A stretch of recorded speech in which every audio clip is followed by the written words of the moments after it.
The story of the man who would one day command the greatest contiguous land empire the world has ever known begins not in a capital city or a royal court, but on the vast, unforgiving steppes of Mongolia, a land where survival was a daily, brutal contest against nature and neighboring tribes. It is a story steeped in violence, betrayal, and an unyielding will to endure. The future world conqueror was not born to the name Genghis Khan. His birth name was Temujin, a name that, in the Mongol tongue, carries the resonance of iron or blacksmith, a destiny seemingly forged in hard metal.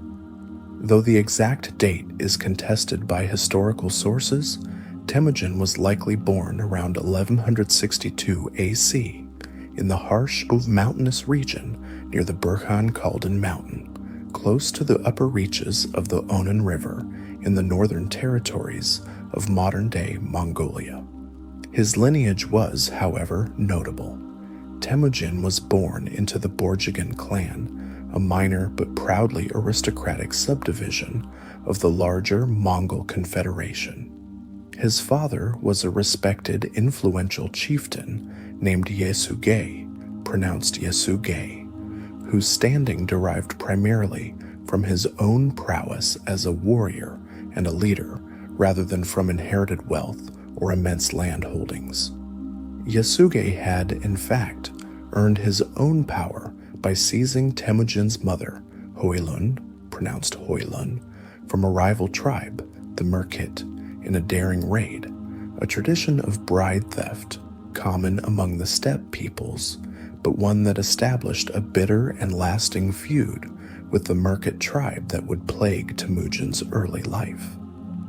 The birth of Temujin is surrounded by legend, reflective of the greatness he would later achieve.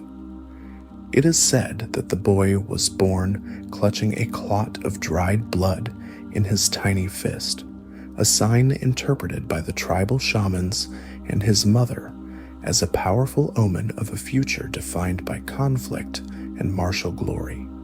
This prophecy, whether true or later embellished, foreshadowed a life of relentless, necessary bloodshed. The early years of Temujin were marked by the volatile life of the nomadic pastoralist. The Mongols lived in felt tents, known as yurts or jirs, constantly moving their camps to follow the seasonal grazing lands essential for their herds of horses, sheep, and oxen. From an early age, survival was synonymous with horsemanship, hunting, and the mastery of the composite bow. The culture was intensely competitive, valuing above all else loyalty to the clan, physical endurance, and skill in warfare. Temujin's childhood of relative security was brutally shattered when he was only 9 years old.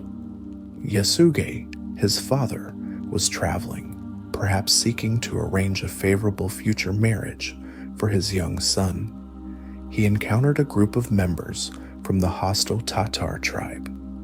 Though sharing a meal, a gesture of peace often expected among steppe peoples, the Tatars recognized Yesugei, whose raids had killed many of their own kin, and they poisoned his food, offering him the slow, agonizing death of a tribal enemy. Yesugei managed to return to his family camp, but he died shortly thereafter.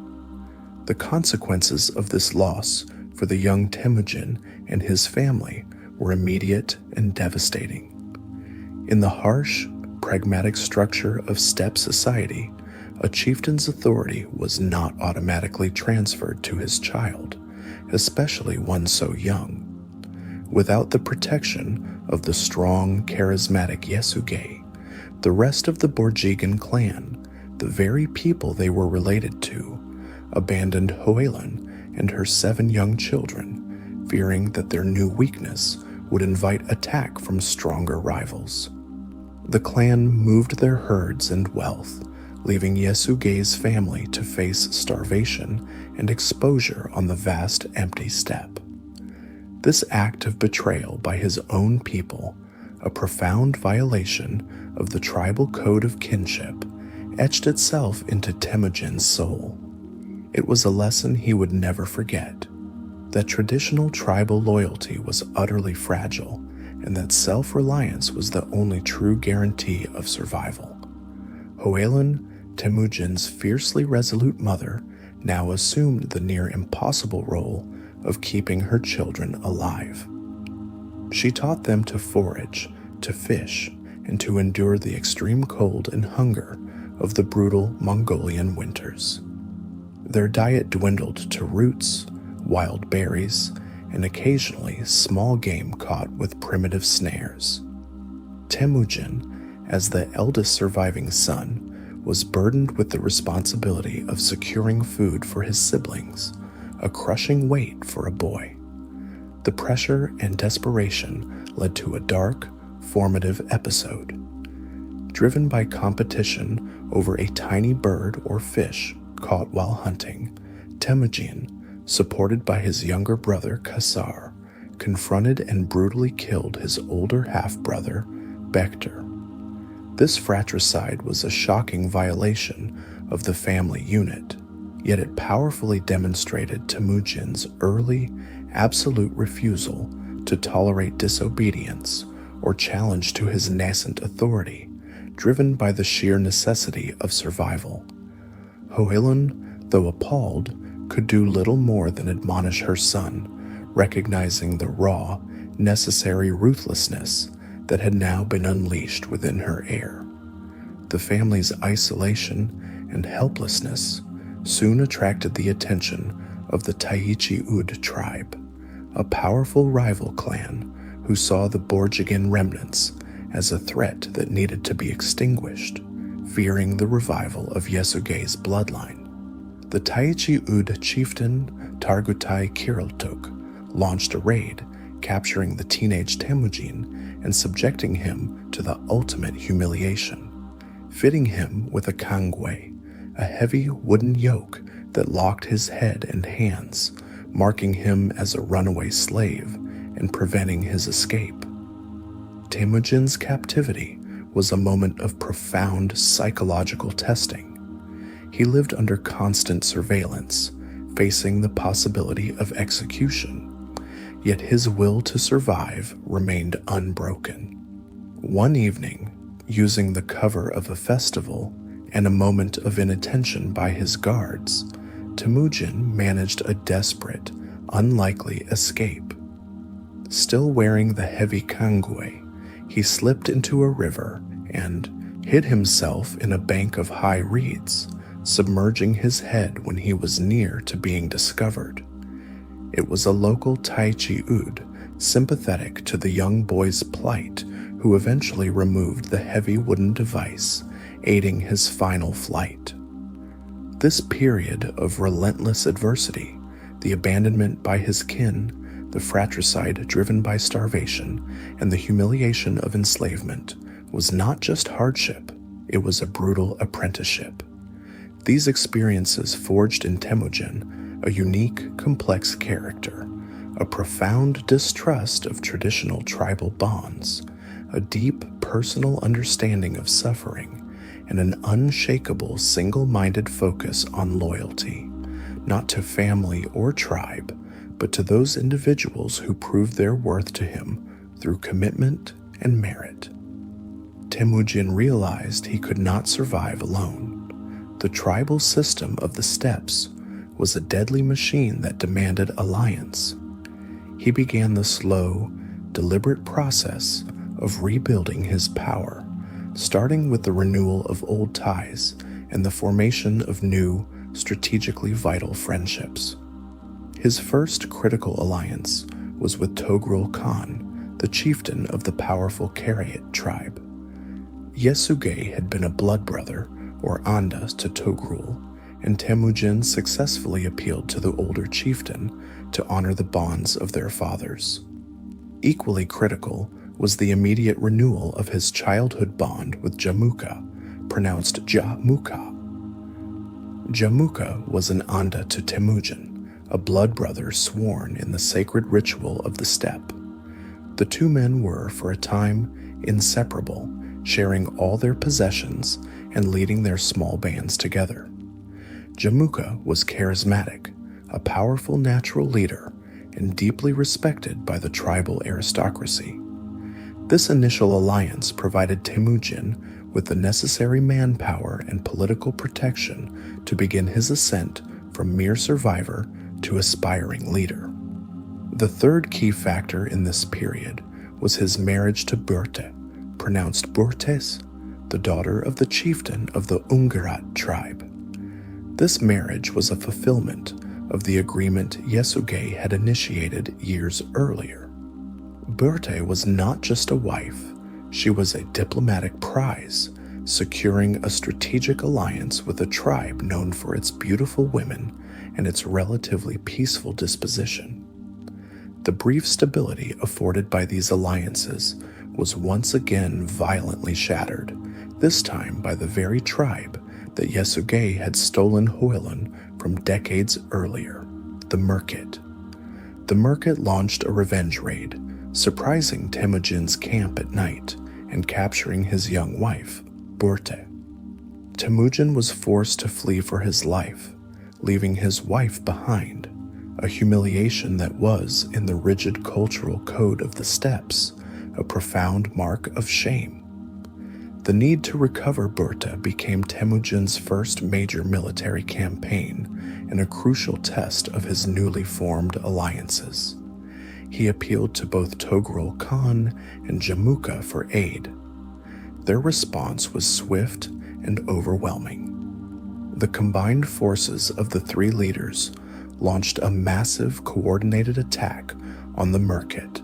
Temujin's leadership during this campaign demonstrated his nascent strategic brilliance, his ruthless determination, and crucially, his unwavering loyalty to those who were loyal to him. The campaign was a total success.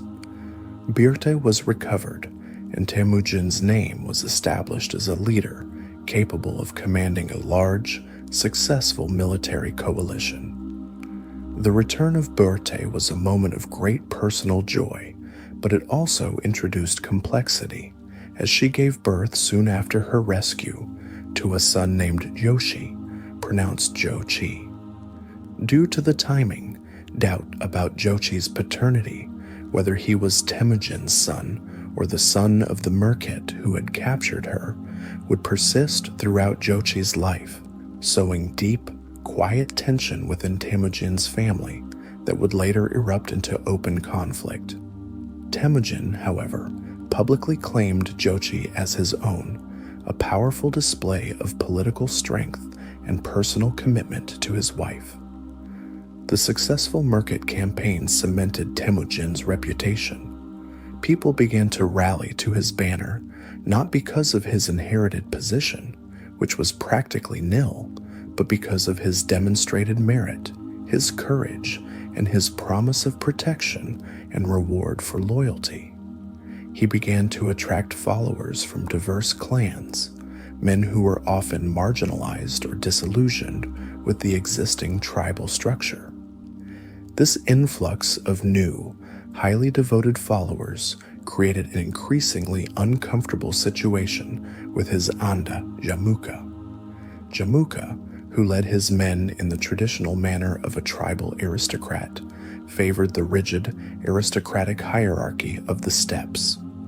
Temujin, conversely, organized his men based on personal merit and absolute loyalty to him, regardless of their clan origin. He promoted men like Jelme and Subutai, who would become two of his greatest generals, based on their skill, not their bloodline. The fundamental ideological clash between the two blood brothers, the aristocratic, traditional Jamuka versus the meritocratic, unifying Temujin, came to a head. The immediate catalyst was a relatively minor dispute over grazing rights. They separated, and in the ensuing division, many of the smaller tribal leaders and groups chose to follow Temujin, drawn by his promise of a new order based on fairness and reward, rather than inherited privilege. This separation was the final, inevitable break between the two men, marking the transition from alliance to open, existential rivalry for control of the entire Mongol world. Temujin's true vision began to crystallize during this period. He was not merely seeking to become a greater chieftain. He was aiming to shatter the existing tribal system itself, a system of constant, debilitating intertribal warfare that had kept the Mongols weak and divided for centuries. His goal was to create a unified super tribe built on a single, universal code of loyalty. His conflict with Jamuka was now unavoidable, a necessary step toward unifying the warring tribes under a single supreme authority, a destiny waiting to be fulfilled. The ideological conflict with his blood brother Jamuka was the final, necessary hurdle that Temujin had to overcome to achieve his vision of unity. This rivalry was not personal, but a fundamental collision between two opposing philosophies of power. Jamuka representing the old world of aristocratic privilege, and Temujin embodying the new, revolutionary concept of meritocracy and centralized loyalty. The next facts will detail how Temujin, through a brilliant combination of military innovation and political ruthlessness, systematically broke the power of the Mongol aristocracy and earned the legendary title by which he is known to history. Following the initial, decisive separation, the tension between Temujin and Jamuka rapidly escalated into open warfare. The smaller, localized conflicts that followed were not mere skirmishes for cattle or grazing land. They were ideological battles for the future shape of Mongol society. The outcome would determine whether the tribes would return to the familiar, debilitating cycle of constant internal warfare, or whether they would be unified under a single, supreme authority. In 1187 AC, the rivalry erupted into the first major conflict, the Battle of Dalan Balshut. In this engagement, Jamuka was victorious. Temujin suffered a significant, though not devastating, defeat. What Jamuka did next, however, proved to be his most profound political error and a crucial turning point for Temujin's reputation. Jamuka ordered the gruesome execution of many of Temujin's captured followers by boiling them alive in 70 large cauldrons. This extreme brutality, far exceeding the customary violence of the steppe, horrified many onlookers and tribal chiefs. While traditional steppe law was harsh, this act was viewed by many as sadistic excess. It served to politically alienate Jamuka from potential allies, and crucially, painted Temujin as the righteous underdog whose followers were being persecuted by a tyrannical traditional aristocracy. Men began to gravitate even more strongly toward Temujin, seeing him not just as a competent leader, but as a potential savior from the arbitrary cruelty of the old ways. Temujin spent the next decade, from roughly 1187 AC to 1206 AC, engaged in a relentless, calculated campaign to eliminate all major tribal rivals. This period required an immense demonstration of both strategic patience and absolute ruthlessness. He needed not just to defeat his rivals militarily, but to dismantle the entire tribal structure that supported them. Central to his success was the revolutionary restructuring of his army. Traditional Mongol armies were tribal levies, structured around clan loyalty.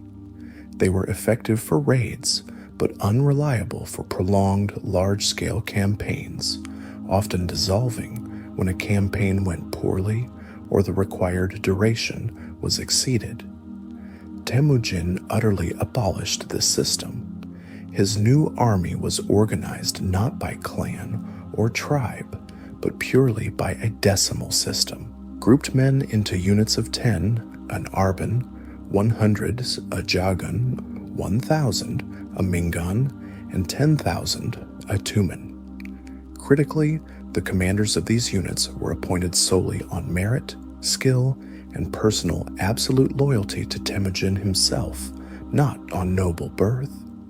Men from rival tribes, even former enemies, could rapidly rise through the ranks if they demonstrated ability. This meritocratic structure created an army that was unified, disciplined, and professionally devoted to its supreme commander, the foundation of the future global conquest. It was the first time that clan identity was systematically rendered irrelevant in the service of a single unifying purpose. Temujin's political genius was equally evident in how he treated his defeated enemies. He implemented a policy of total assimilation. When a rival tribe was crushed, he would immediately divide its entire population and redistribute its members among his own established military units and households, mixing them thoroughly to destroy their original tribal identity. Their old chieftains and aristocratic leaders were executed to ensure their past loyalties could never be revived. But the common people were absorbed, given new status, and offered the unprecedented opportunity to rise based on their individual skills within Temujin's new unified system. This policy was ruthless, yet revolutionary.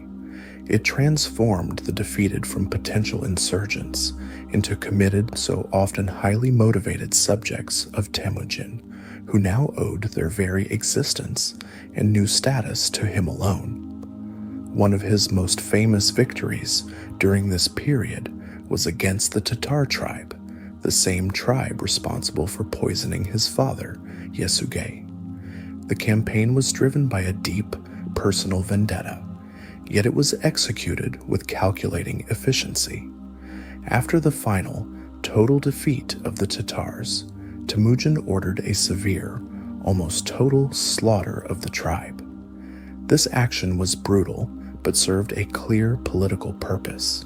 It was a definitive, public demonstration that personal vengeance for past wrongs would be enacted, while simultaneously removing an ancient, implacable enemy from the political map. In the years leading up to 1203 AC, Temujin faced his most powerful former ally, Togrul Khan of the Karaite tribe, the man who had honored his father's blood bond. The aging Togrul, influenced by the jealous Jamuka and his own son, recognized the rapidly expanding threat posed by Temujin's power. The ensuing war was a massive high-stakes collision between Temujin's burgeoning meritocracy and the most powerful of the existing tribal coalitions. The Battle of the Argune Valley marked the decisive, final defeat of the Karaite. Togrul Khan was killed, and the Karaite tribe was dissolved and assimilated. This victory provided Temujin with immense resources, vast herds of animals, and control over a key geographic area. With the Karaite defeated, only Jamuka and the Naiman tribe remained as serious contenders. Jamuka, now desperate, had sought alliance with the Naiman, the last great power in western Mongolia. In 1204 AC, Temujin pursued them, confronting the combined forces in a massive campaign. The Naiman were crushed, their leader killed, and their people absorbed into the Mongol Tumen. Jamuka, now a fugitive, was eventually betrayed and handed over to Temujin by his own few remaining followers. This final confrontation between the two blood brothers is recorded with powerful dramatic tension in the secret history of the Mongols. Temujin offered Jamuka the chance to renew their Anda bond, to serve together in the new order. Jamuka refused, maintaining his commitment to the old aristocratic ways, and perhaps knowing that his nature would never tolerate a subservient position. He requested only a noble death, a death without the shedding of blood, a ritual reserved for steppe aristocracy. Temujin, respecting the bond of the past and the final request of his great rival, granted it. With Jamuka's death, the old tribal order was finally and irrevocably broken. By 1206 AC, Temujin stood alone as the undisputed master of the entire Mongolian steppe. For the first time in memory, the nomadic tribes, from the Tatars to the Merkit, the Karait to the Naiman, were all subjects of a single, unified authority. In that year, Temujin summoned a great assembly, a Kurultai, pronounced Kurulti, on the banks of the Onon River. Surrounded by the leaders of all the newly unified tribes and his most loyal generals, he was formally proclaimed the supreme ruler. It was at this moment that he was bestowed with the great title that would echo through history, Genghis Khan, pronounced Genghis Khan.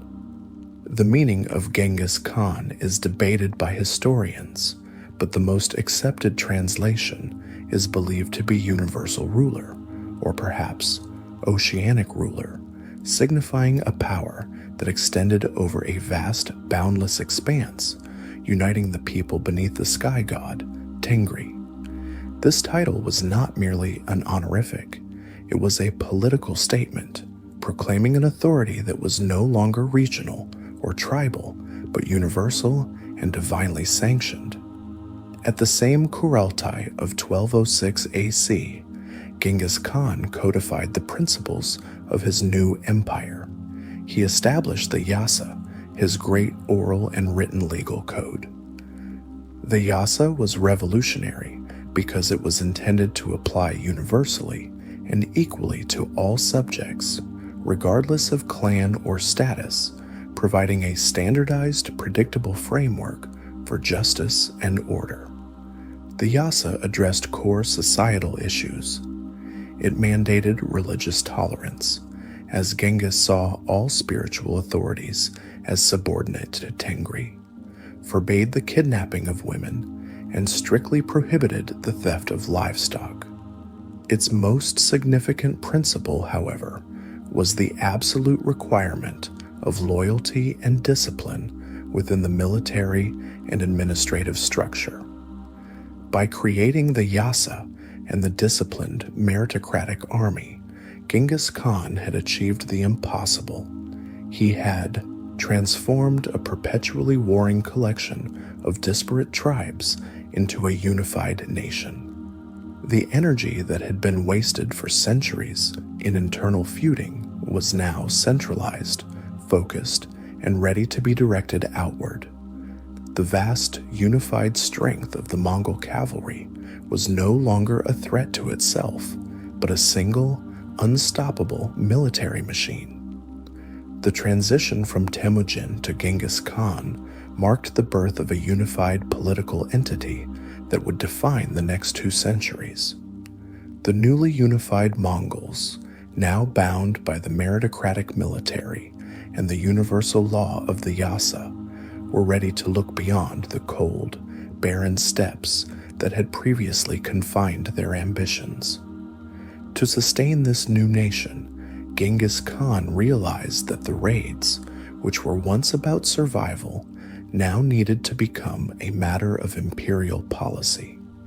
The wealth and resources required to reward his massive, loyal army and to maintain the grand vision of the universal ruler could only be found outside of Mongolia, in the settled, richer civilizations to the south and west. The immense, unified strength of the Mongol cavalry, no longer a threat to itself, was now a single, focused military machine. To sustain this new nation, Genghis Khan realized that the raids, which were once about survival, now needed to become a matter of imperial policy.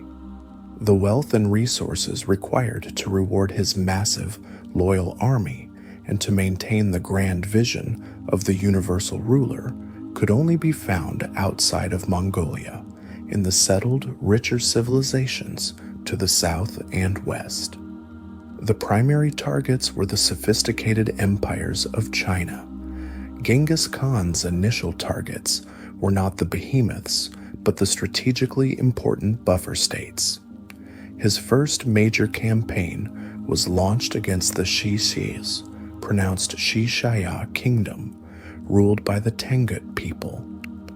This kingdom was crucial because it controlled the vital Silk Road trade routes flowing into northern China and provided an essential protective shield for the vastly wealthier and more powerful Jin dynasty.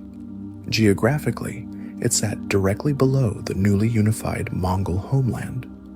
In 1209 AC, Genghis Khan led his disciplined, unified forces across the border and into the fertile lands of the Xia. The campaign was intended as a test of the new Mongol army's ability to wage sustained, large-scale warfare against fortified, settled cities, a challenge entirely different from fighting fellow nomadic tribes on the open steppe. The Tanguts, though militarily competent, were unprepared for the speed, coordination, and absolute determination of the unified Mongols. The Mongol strategy was simple, yet devastating. First, they would quickly overrun the outlying regions, seizing the herds and the peasants to deny resources to the cities. Then, they would lay siege to the major fortifications. Siege warfare presented an immediate, steep learning curve for the Mongols, who were masters of the cavalry charge, but novices when it came to attacking massive stone walls. Initially, the campaigns were difficult. One particularly challenging siege occurred against the capital city of Yinchuan. Desperate for a quick victory, Genghis Khan ordered his men to attempt to flood the city by diverting the Yellow River. This tactic backfired spectacularly when the dikes broke, not only failing to breach the city walls, but instead flooding the Mongol camp itself and forcing a temporary withdrawal. This failure was a crucial lesson, demonstrating Genghis Khan's pragmatic genius. Instead of stubbornly repeating a flawed tactic, he immediately recognized the need for specialized skills. He swiftly changed strategy, offering the Tangut ruler generous terms of peace, demanding only a large tribute, a supply of camels, and crucially, the provisions of military engineers and siege warfare experts to be integrated into the Mongol army. The Tangut ruler, relieved by the sudden retreat, quickly agreed. The successful, though complicated conquest of Xia achieved multiple key objectives. It provided a massive influx of wealth, supplies, and animals to reward the loyal Mongol Tumen, fulfilling Genghis Khan's promise of prosperity through unified action. It secured the Mongol flank, ensuring that no attack could be launched from the south. Most importantly, it provided the Mongols with the necessary technical knowledge, the Tangut siege engineers, to launch their next, far more ambitious campaign. With the buffer state secured and the lessons of siegecraft absorbed, Genghis Khan set his sights on the true prize, the immensely powerful Jin dynasty of northern China. The Jin dynasty was ruled by the Jurchen people, who controlled a sprawling territory, possessed vast resources, and maintained a standing army numbering in the hundreds of thousands. The Jin dynasty, which controlled territories including modern-day Beijing, was considered by the Mongols to be a civilization of extraordinary wealth and decadence. For centuries, The Jin had exerted a humiliating superiority over the tribes, demanding tribute and sometimes even forcing Mongol leaders to adopt Chinese titles and customs. Genghis Khan viewed the Jin dynasty as the ultimate expression of the settled world's contempt for the steppe people. In 1211 AC, Genghis Khan launched his campaign, leading the first wave of what historians estimate was an army of between 100,000 and 150,000 highly disciplined, fiercely loyal horsemen. The war against the Jin would not be a swift raid. It was a grueling, protracted conflict that lasted over 2 decades and required every bit of the Mongols' strategic flexibility and tenacity. The initial decisive encounters took place in the open field, where the highly mobile Mongol cavalry had an overwhelming advantage. At the pivotal Battle of Yahuling, Fox's Head Pass in 1211 AC, the Mongol army utterly annihilated a vast traditional Jin army. The Mongols used their signature tactics, the coordinated flanking maneuver, the swift feigned retreat, Menglai, and the relentless barrage of arrows from their powerful composite bows. The feigned retreat was a devastating psychological and military weapon. The Mongol light cavalry would deliberately flee from the enemy lines, enticing the slower, heavily armed Jin infantry and cavalry to break ranks and charge after them. Once the enemy lines were disorganized, the Mongol forces would suddenly pivot and unleash a torrent of arrows, then wheel back to deliver the final, crushing cavalry charge. The sheer discipline required for this tactic, a disciplined flight, was the product of Genghis Khan's meritocratic reorganization. However, once again, the Mongols met their match at the walls of the great Jin cities.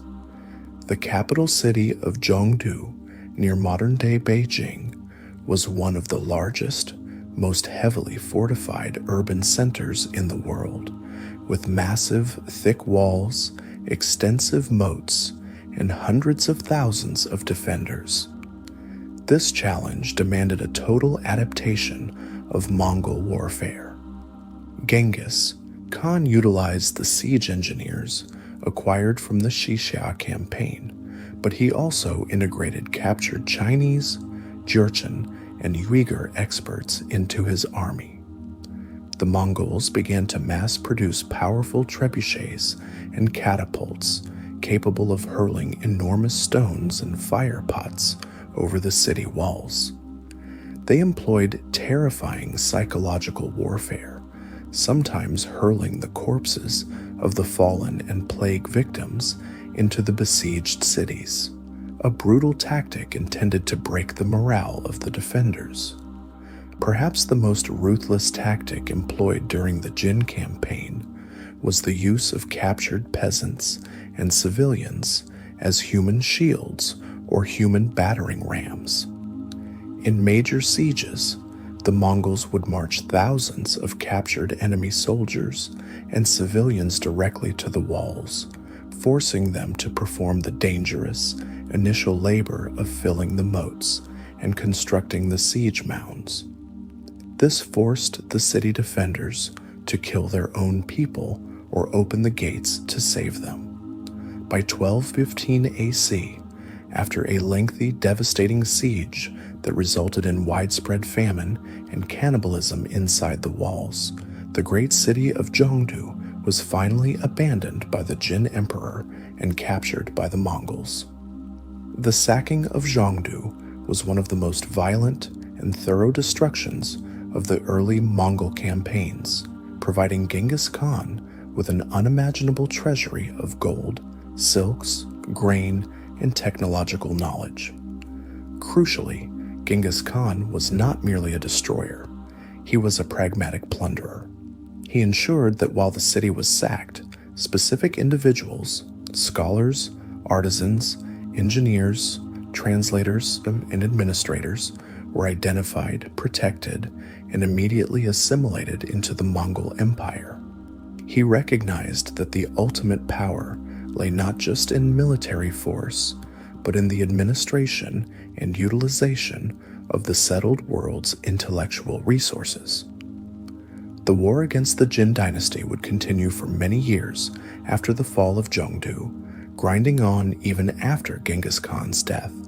But the psychological and economic blow of the 1211 to 1215 campaigns was fatal. The Jin court was forced to retreat south, leaving Genghis Khan in control of the vast, fertile northern plains, the Silk Road routes, and an unprecedented amount of wealth. The wealth obtained from the Xixia and Jin campaigns was immediately and systematically channeled back into consolidating the empire.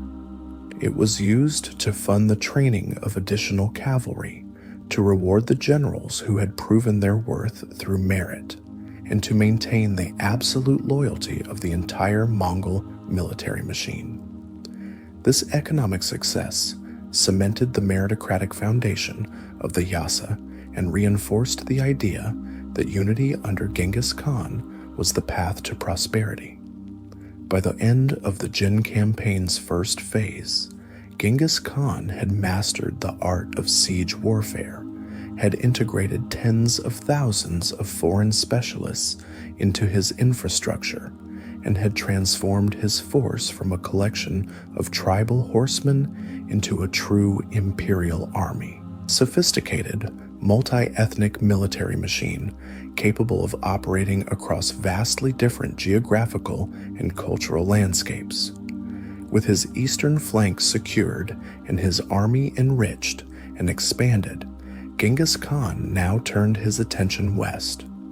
His growing empire was now a major power player in Central Asia, bringing him into direct, unavoidable contact with the sophisticated Islamic civilizations of Persia and the powerful trade hubs that spanned Eurasia.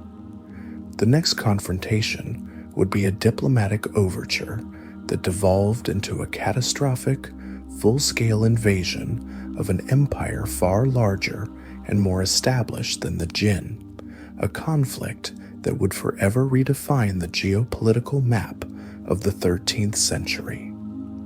With his eastern flank secured against the Chinese and his army enriched and battle-hardened, Genghis Khan now turned his attention west. His growing empire was a formidable power player in Central Asia, bringing him into direct, unavoidable contact with the sophisticated Islamic civilizations of Persia and the powerful trade hubs that spanned Eurasia. The next confrontation would be a diplomatic overture that devolved into a catastrophic, full-scale invasion of an empire far larger and more established than the Jin, a conflict that would forever redefine the geopolitical map of the 13th century. The primary target in the West was the powerful Khwarezmian Empire, pronounced Khwarezmian. This vast empire stretched across modern-day Iran, Afghanistan, and much of Central Asia, controlling the key arteries of the Silk Road and holding sway over immensely wealthy ancient cities like Samarkand and Bukhara. Its ruler was Shah Ala ad-Din Muhammad II, a powerful and ambitious monarch who considered his empire the undisputed center of the Islamic world. Genghis Khan, ever the pragmatist, initially sought trade, not war. His immediate goal was to establish a secure, profitable commercial relationship that would allow the wealth of the Silk Road to flow freely into the Mongol homeland, further supporting his vision of a unified, prosperous Mongol nation. In 1218 AC, he dispatched a massive official caravan of approximately 450 merchants and envoys, laden with rich goods, silver, silks, and furs, intended as a goodwill gesture to open diplomatic and commercial ties with the Shah. However, the Shah harbored deep suspicion and perhaps outright contempt for the nomadic, recently unified Mongols. The pivotal, catastrophic event that launched the invasion occurred at the Khwarezmian border town of Otrar. The governor of Otrar, named Inalchuk, acted on his own initiative, or perhaps with the tacit approval of the Shah. He seized the entire Mongol caravan, accusing the merchants of being spies. He then ordered the execution of all 450 envoys and merchants, confiscating their valuable goods for himself. This act was not merely a crime, it was a profound, calculated insult and an unforgivable violation of the most sacred diplomatic and commercial laws of the steppes. Genghis Khan responded with characteristic restraint, sending a small delegation of 3 final envoys to the Shah, demanding that the criminal governor of Otrar be handed over for punishment and justice under the Yasa. Shah Muhammad II's response sealed the fate of his empire. He refused the demand, ordered the execution of the chief Mongol envoy, beheading him and sending his head back, and brutally shaved the beards of the 2 accompanying junior envoys, another deliberate and profound humiliation in both the Mongol and Islamic cultures. This unparalleled diplomatic arrogance and criminal violence ignited Genghis Khan's legendary wrath. For the universal ruler, this was not just a diplomatic dispute.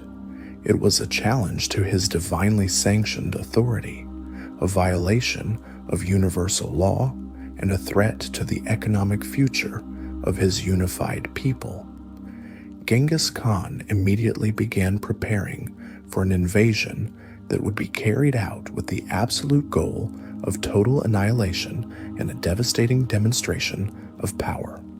In 1219 AC, Genghis Khan marshaled an army estimated to be between 150,000 and 200,000 men. This force was a refined machine, incorporating the lessons learned from the Jin campaign, now including large contingents of specialized siege engineers, Chinese doctors, and Muslim translators. The speed and scale of the invasion force, which crossed the Tian Shan Mountains in winter, were unprecedented, catching the Shah completely by surprise. The Shah's strategic response was fatally flawed. Instead of confronting the Mongols in a single decisive battle on the open field where the Mongols excelled, the Shah chose to disperse his massive army, estimated at over 400,000 men, across his major fortified cities. He hoped the Mongols would be worn down by the inevitable, protracted sieges. This decision allowed the Mongols to isolate and destroy each garrison individually, utilizing their superior speed and concentration of force. The Mongol invasion of Khwarezmia introduced several new, terrifying dimensions of warfare, strategic deception, and maneuver. Genghis Khan split his forces into multiple highly mobile columns, often sending a small detachment in one direction to feign a main attack, while the main army, led by generals like his brilliant commander Subutai, pronounced Subutai, made an unexpected deep flanking maneuver through supposedly impassable deserts or mountains, appearing instantly where they were least expected. Total destruction of cities. The Mongols perfected their siege tactics, deploying massive numbers of trebuchets and utilizing the PAO traction trebuchets with terrifying efficiency. Cities that resisted were subjected to a policy of total extermination, katlama. After a successful siege, the Mongols would systematically slaughter all soldiers and often the entire civilian population, leveling the buildings and sometimes even diverting rivers over the ruins to erase the city's existence.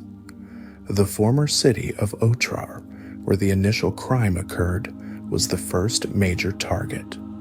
After a 5-month siege, the governor, Inalchuk, refused to surrender, fighting to the last man.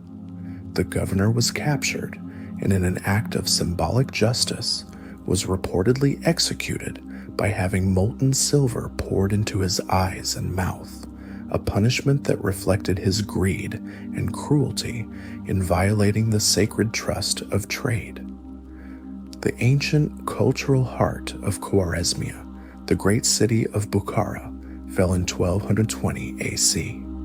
The Shah fled, leaving the city defenseless.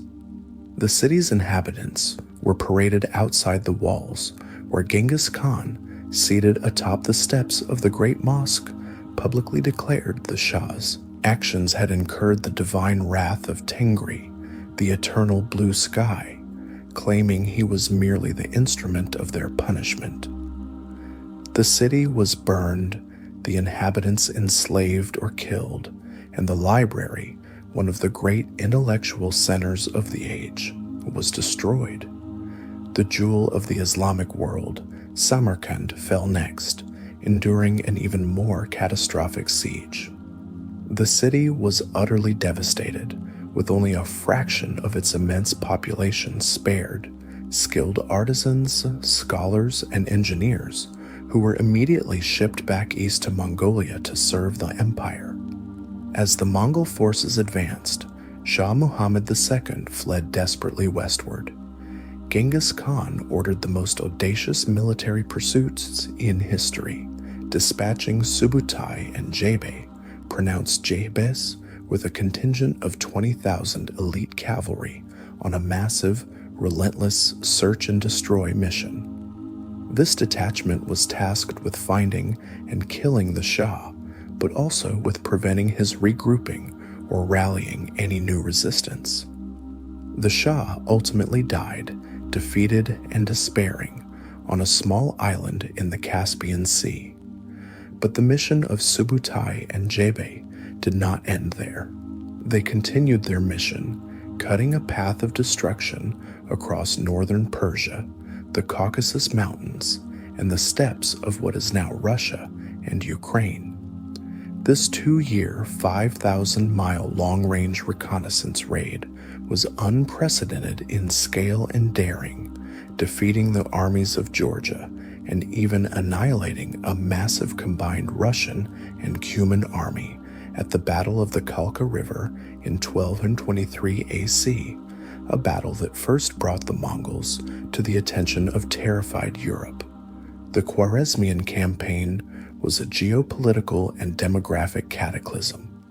The staggering casualties, estimated in the millions, and the total destruction of countless cultural and economic centers fundamentally shifted the power balance in Asia. The invasion served as a terrifying, undeniable message to the rest of the world. Resistance to the universal ruler would be met with total annihilation, but submission would be rewarded with order and prosperity under the Yasa. The vast wealth and technological knowledge, especially in siegecraft, administration, and finance, gained from Khwarezmia, were immediately absorbed and weaponized by the Mongol military-industrial complex. Genghis Khan's empire now controlled the entire length of the Silk Road from China to Persia, linking the disparate peoples and resources of Eurasia under a single command structure. However, the war in the West had drawn Genghis Khan far from his Mongol heartland. He received urgent reports that the Xia kingdom, the original target, had seized the opportunity of his absence to rebel and form an alliance with the still resistant remnants of the Jin dynasty. This act of disloyalty was a profound threat to the core principle of the Yasa: absolute, unwavering loyalty to the Khan. Genghis Khan knew that to preserve his legacy and the integrity of his code, he had to return east and extinguish the rebellion with finality. The rebellion of the Xia kingdom, while Genghis Khan was campaigning deep in the west, represented an unforgivable breach of the sacred code of the Yasa. The Tangut ruler had not only failed to provide the promised military aid during the Khwarezmian War, but had actively conspired against the Mongols, an act of profound disloyalty that threatened the very principle of unity Genghis Khan had spent his life establishing. To preserve his legacy and the integrity of his entire code, he had to return east and extinguish the rebellion with finality. The next facts will detail this final campaign and the last days of the universal ruler, concluding his reign with one final, devastating victory and his careful plan for the continuation of his immense empire. Genghis Khan returned from the cataclysmic destruction of the Khwarezmian Empire in 1225 AC. The remaining years of his life were dedicated to a swift, unforgiving campaign aimed at the utter dismantling of the Tangut state. This was not merely a military necessity. It was an act of political justice under the Yasa, a brutal lesson that disloyalty to the universal ruler would incur the highest penalty. The final campaign, beginning in 1226 AC, was executed with the meticulous efficiency that defined Genghis Khan's late career. He personally led the army, utilizing the full array of siege weaponry and sophisticated tactics his troops had mastered in the West. City after city fell, and the Mongol forces, enraged by the betrayal of the Tanguts, exhibited little of the selective mercy they had occasionally shown to artisans and scholars in previous campaigns. The Xixia ruler, realizing the absolute finality of the Mongol assault, sought to surrender, but Genghis Khan was intent on making an example. The very existence of the Tangut kingdom was to be erased from the political map as a permanent warning to all future subordinates. During this final, rigorous campaign, the aged Genghis Khan suffered an injury that would ultimately prove fatal. Accounts of his death are varied and often shrouded in legend, but the most widely accepted narratives suggest he was injured in a fall from his horse while hunting wild horses, or perhaps even in a minor skirmish in the region of the Liupan Mountains in what is now China. For a man whose life was synonymous with the steppes and the saddle, such an injury carried a deep, symbolic weight. His health rapidly declined in the summer of 1227 AC. As his strength waned, Genghis Khan knew his life was ending, but his focus remained absolute, securing the future of the immense empire he had forged. He commanded his generals to conceal his failing health and to maintain the pressure on the Xixia capital until its absolute, final surrender. Genghis Khan died in August 1227 AC, while the Xixia capital was still under siege. To prevent any immediate uprising or confusion among the vast territories under Mongol rule, his death was kept a profound secret by his inner circle, a testament to the iron discipline he had instilled. Before his death, Genghis Khan delivered 3 critical, binding instructions, a final testament that determined the path of the Mongol Empire for the next century. The final decree on Xixia. He ordered that the Xixia capital, once surrendered, should be utterly destroyed, and the Tangut imperial family and leadership executed. This grim final command was carried out ruthlessly after his death, fulfilling his promise of absolute vengeance and serving as the definitive, ultimate warning against rebellion. The successful completion of this campaign provided the empire with its entire geographic security, stretching from the Caspian Sea to the Pacific Ocean. The principle of succession of the Ogaday Decree. Genghis Khan, after years of observing his sons and navigating the simmering tensions among them, made the pivotal decision to name his third son Ogedei, pronounced Ogedei, as the Great Khan Kagan, the supreme ruler of the entire empire. This decision was surprising to some, as Ogedei lacked the raw military talent of his younger brother Tolui, or the political seniority of his older brother Yoshi. Genghis Khan's choice was based on a single vital criterion. Ogedei possessed the necessary diplomatic and stable temperament to hold the immense empire together and manage the competing ambitions of his brothers. This act of choosing based on governing ability rather than raw might was a final echo of the meritocratic principle. The division of the empire, the Ulus system. While naming Ogedei the supreme Kagan, Genghis Khan implemented the traditional step system of dividing the vast territories he had conquered into independent, hereditary principalities, known as Ulus, pronounced Ulus, to be ruled by his remaining sons. This system was designed to ensure that each son had a stake in the empire's success, while simultaneously acknowledging their power bases. The eldest son, Yoshi, whose paternity remained a source of tension, was granted the westernmost territories, which would later become the Golden Horde.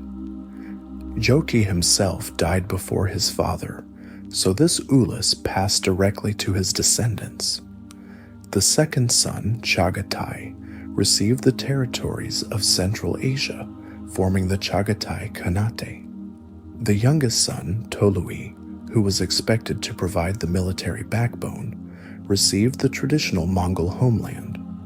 The final, largest component remained the Grand Empire, ruled by the elected Kagan, Ogedei, retaining direct control over the rich territories of China and the Mongol heartland. This carefully engineered succession plan, confirmed by the Great Kurultai years later, was a masterwork of political engineering. It provided a framework for stability by decentralizing administration while maintaining the centralized, ultimate authority of the Kagan and the universal obedience to the Yasa. It prevented the immediate disintegration of the empire upon the founder's death.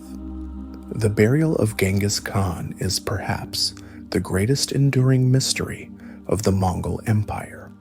In accordance with his final wishes, his body was transported back to the region of his birth, near the sacred mountain Burkhan Khaldun. The desire for secrecy was absolute, intended to prevent the location from ever becoming a site for enemy raids or a target for rebellion. The funeral procession itself was a legendary act of ruthless devotion. Every person encountered along the long route back to the burial site, every man, woman, and animal was reportedly slaughtered by the accompanying elite guard, ensuring that no one could possibly know the precise route or the final location of the tomb. Once the burial was complete, it is said that the burial detail itself was executed by a second, equally loyal guard detachment, who were then themselves executed by a third group. All this was done to ensure absolute secrecy. Rivers were sometimes temporarily diverted over the site, and a massive forest was later planted to further obscure the area. To this day, the precise location of Genghis Khan's tomb remains one of the greatest elusive secrets of archaeology, symbolizing the deep, terrifying devotion of his followers. The immediate aftermath of Genghis Khan's death saw his youngest son, Tolui, act as regent, demonstrating the continuing power of the youngest son's traditional responsibility to guard the ancestral lands and the funeral rites. Tolui efficiently managed the transition until the formal Kurultai could be assembled to officially confirm the succession.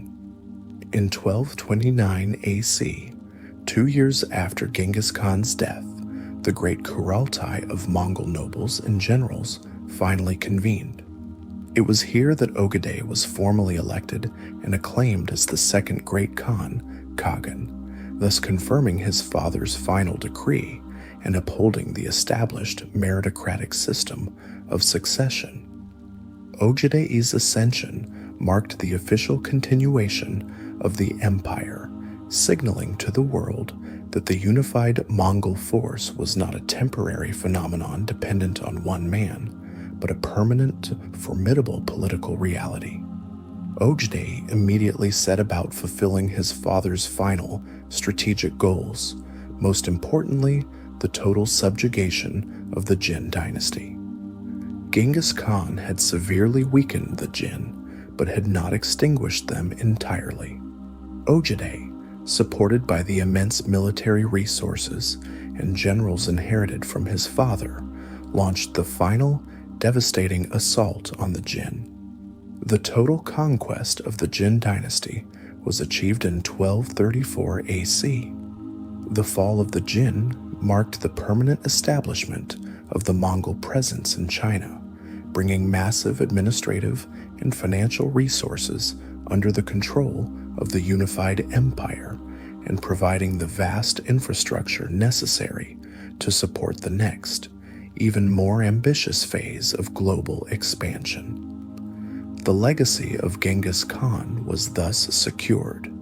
He had not only conquered an unprecedented territory, but he had successfully created a unified nation, a standardized legal code, the Yasa, and a mechanism for succession that allowed his empire not just to survive his death, but to expand further into Eurasia. His was the ultimate triumph of will and organizational genius over the chaotic traditions of the steppe. The newly empowered empire, now stabilized under Ogedei, was ready to look west again, towards the lucrative trade routes and the terrifyingly wealthy cities of Europe. The total subjugation of the Jin dynasty secured the immense infrastructure necessary to support the next, even more ambitious phase of global expansion. Now stabilized under the pragmatic rule of Ogedei Khan, Genghis Khan's chosen successor, the unified empire was ready to look west again. The new phase of conquest would be defined by the terrifying efficiency and centralized planning that was Genghis Khan's greatest legacy. The next facts will detail the greatest military campaign in Mongol history, the massive invasion of Eastern Europe, led by the military genius Subutai, the Dog of War, the general who had served Genghis Khan from the days of his rise to power.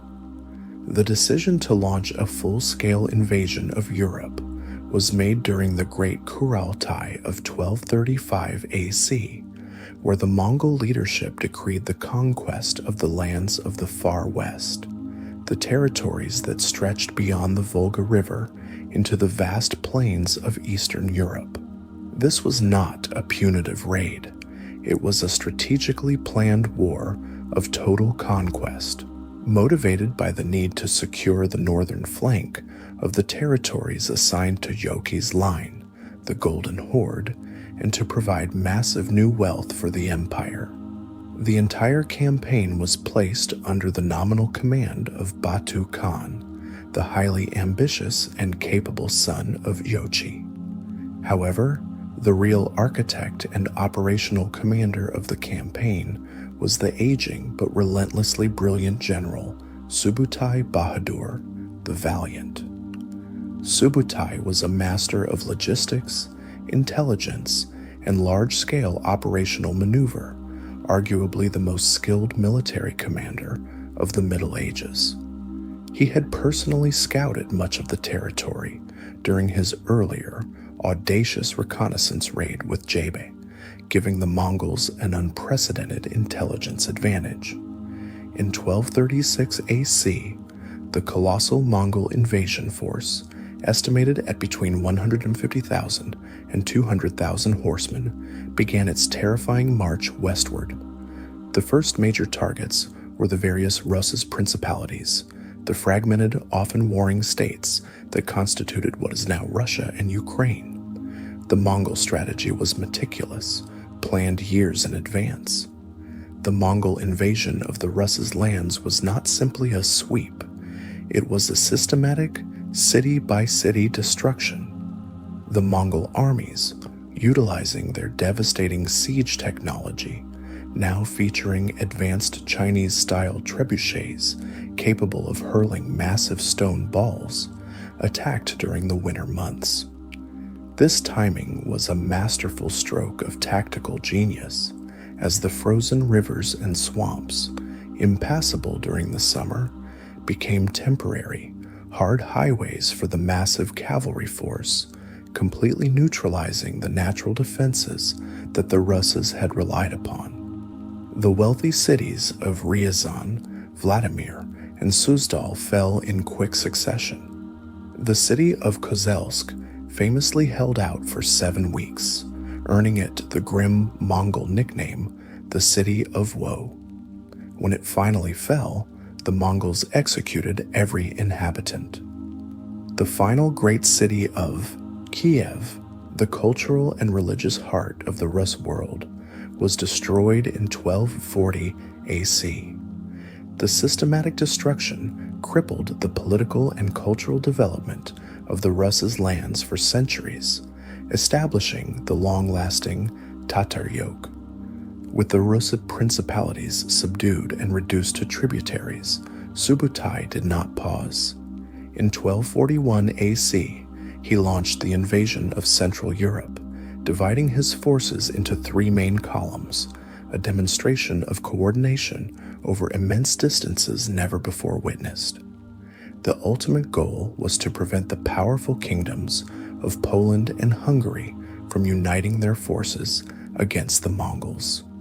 Subutai orchestrated 2 near-simultaneous, decisive victories, thousands of miles apart, a feat of military coordination that remains astonishing. The Battle of Legnica, April 9, 1241 AC. A smaller Mongol force, led by Baidar and Katan, engaged and utterly annihilated a combined Polish and German army, including the forces of the Duke of Silesia and the Teutonic Knights. The European heavy cavalry, relying on shock tactics, was completely undone by the Mongol feigned retreat, flanking maneuvers, and relentless arrow fire. The Battle of Mohi, April 11th, 1241 AC. 2 days later, the main Mongol force, led by Batu and Subutai, confronted the main Hungarian army, led by King Bela the Porvs near the Sajo River. The Mongols initially launched a frontal attack to draw the Hungarians into a fortified camp. Under the cover of darkness, Subutai successfully executed a vast, deep flanking maneuver, isolating the Hungarian army and launching a catastrophic, overwhelming attack from all sides the following morning. The Hungarian army was routed, suffering immense losses, and the kingdom was left defenseless. The speed and totality of the Mongol victories shocked Europe. The devastation was so complete that rumors spread throughout Western Europe that the Mongols were not men, but demons from hell, an irresistible scourge sent by God. Subutai's operational genius lay in his capacity to gather sophisticated intelligence and plan the campaign as a seamless, integrated whole, anticipating enemy movements far in advance. The entire European campaign, however, abruptly ground to a halt, not because of European resistance, but because of a death in the distant Mongol heartland. In December 1241 AC, Ogedei Khan, Genghis Khan's chosen successor, died back in Mongolia, initiating the complex, lengthy Mongol succession crisis.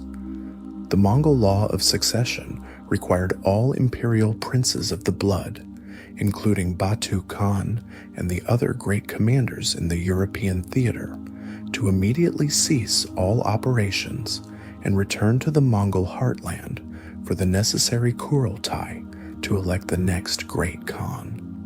This sudden, enforced withdrawal, just as the Mongol forces were poised to push into Austria and possibly Italy, saved Western Europe from a full-scale invasion. Had Ogedei not died, historical consensus suggests the Mongols would likely have conquered much of Central and Western Europe.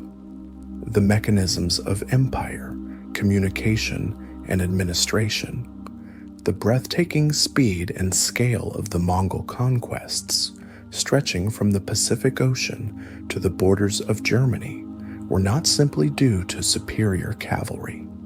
They were the product of a sophisticated, highly organized administrative system that Genghis Khan had instituted, the world's first true intelligence and communications network. The Yasa, Genghis Khan's legal code, was the crucial binding element. It was a standardized universal code of conduct and justice that provided the necessary legal, moral, and ideological foundation for an empire spanning disparate cultures. It provided a predictable framework for governance, demanding absolute loyalty and discipline above all else. The Yam, pronounced Yam, was the Mongol Empire's unparalleled system of relay stations or post stations. This system, often called the Pony Express of the 13th century, consisted of thousands of stations set up at regular intervals, often 20 to 30 miles apart, across the entire vast expanse of the empire. At each station, fresh horses, food, and lodging were maintained in readiness for imperial messengers. The Yam allowed the Khagan to send orders, gather intelligence, and communicate with commanders thousands of miles away, from eastern China to the plains of Hungary, in a matter of days or weeks, a speed of communication that was utterly unmatched by any other power in the world. This instantaneous, centralized communication was the operational key to commanding such immense territories and coordinating simultaneous military operations like Subutai's European invasion. To utilize the Yam, a messenger needed an paisa, pronounced pieza, a standardized official passport or tablet, often made of bronze, silver, or gold, and sometimes inscribed with the head of a tiger or falcon. The paisa served as proof of imperial authority, giving the courier the right to demand fresh horses, provisions, and safe passage at any station across the entire Mongol domain. The most prestigious paisa, made of gold, indicated a direct order from the Khagan himself. The Mongol Empire also pioneered a policy of radical religious tolerance. This tolerance was purely pragmatic, not philosophical. Genghis Khan understood that forcing conversion or religious suppression would lead to endless rebellion and administrative chaos among the dozens of different religious groups they conquered. Buddhists, Muslims, Taoists, Christians, shamans. The Yasa explicitly protected all faiths, recognizing all gods as subordinate to the single, supreme Tengri. This policy helped to stabilize the conquered regions and allowed the Mongols to freely recruit skilled, non-Mongol advisors and administrators of all faiths. The administration of the vast conquered territories was achieved through systematic integration of foreign administrators. The Mongols, initially lacking the settled infrastructure and literacy required to run vast empires, recruited and integrated tens of thousands of skilled non-Mongols, mostly Persians, Chinese, Uyghurs, and Nestorian Christians, to handle finance, taxation, census-taking, and logistics.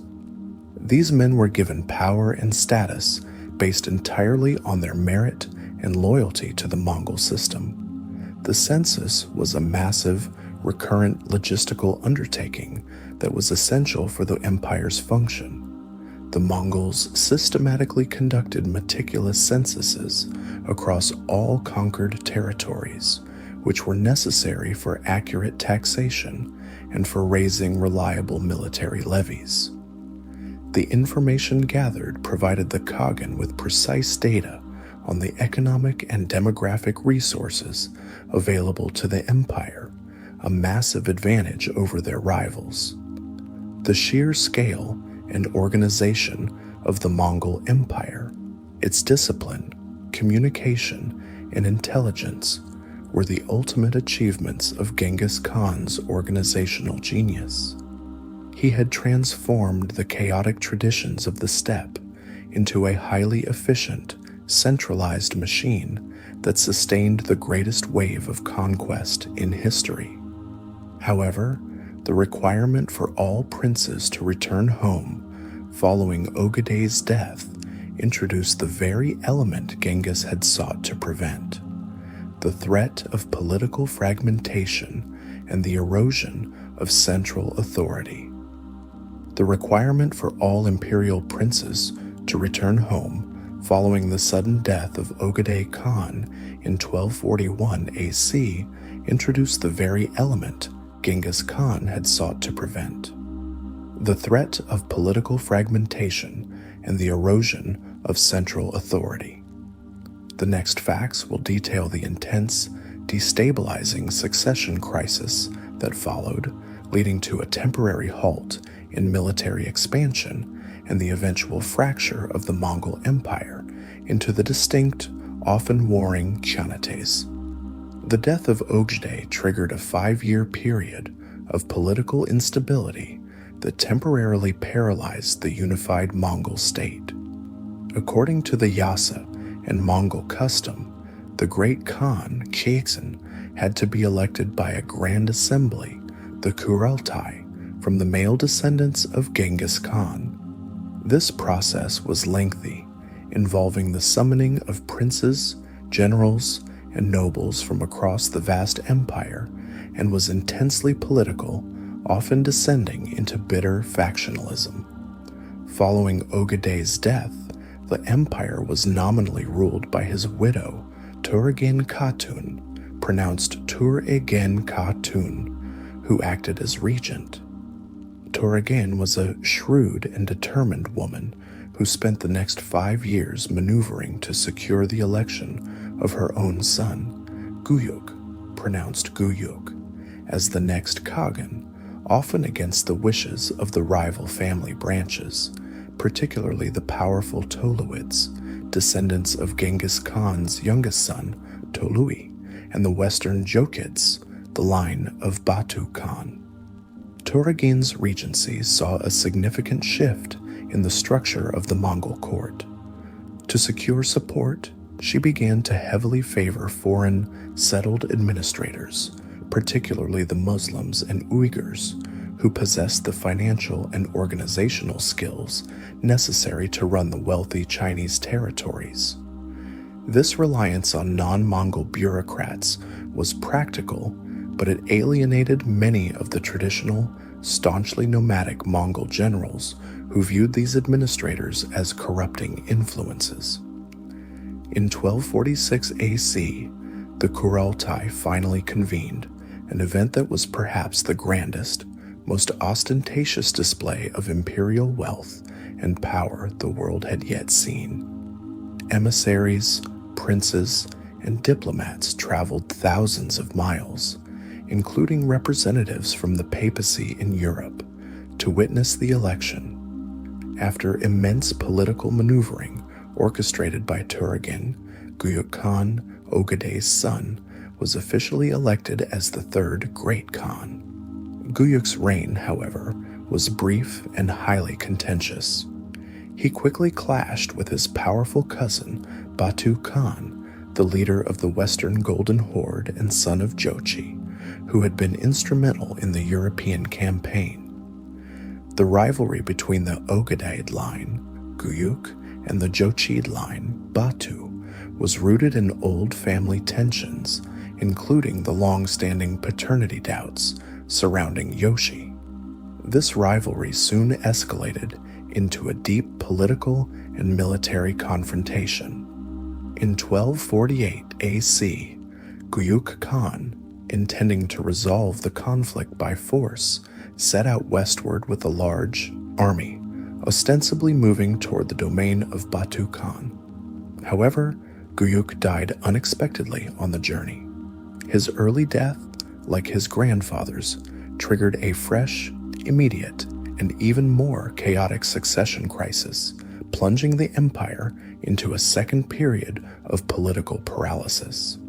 This second succession crisis demonstrated the growing fragility of the centralized Genghiside system.